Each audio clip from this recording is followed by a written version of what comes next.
Може би е повече учител по йога. Според мен не пее. Според теб не пее? Да.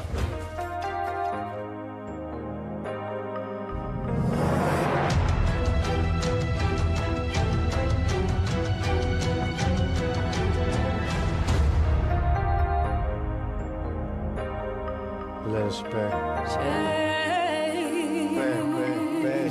Пее, ужас.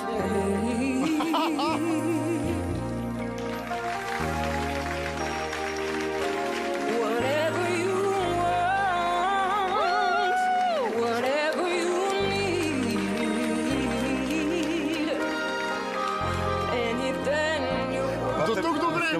Бате Веско е цар на тия. Миналия път беше така. Нямаше едно оцелено човек.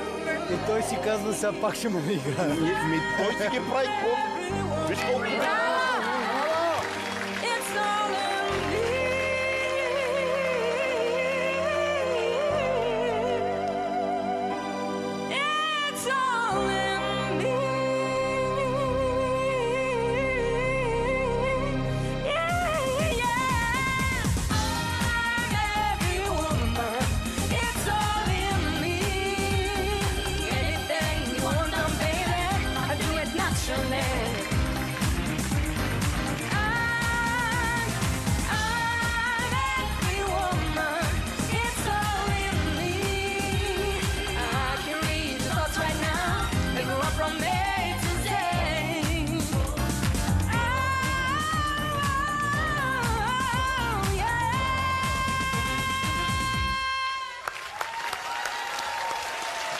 Поздравявам те!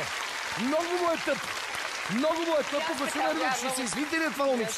Ще се извините ли това? Естествено, че се извинявам. Така, сега искам да чуя. Чувствам се много тъпо, защото тя пее прекрасно.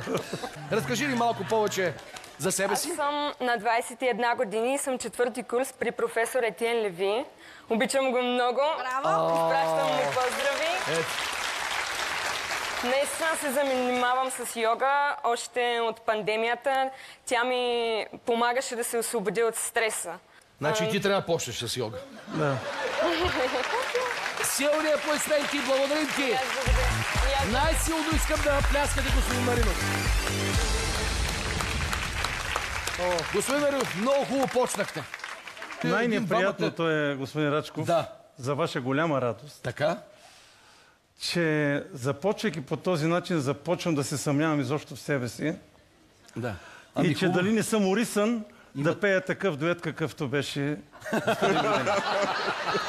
Дами и господа, известно е, че човек каквото сам се направи, никой друг не може да го направи.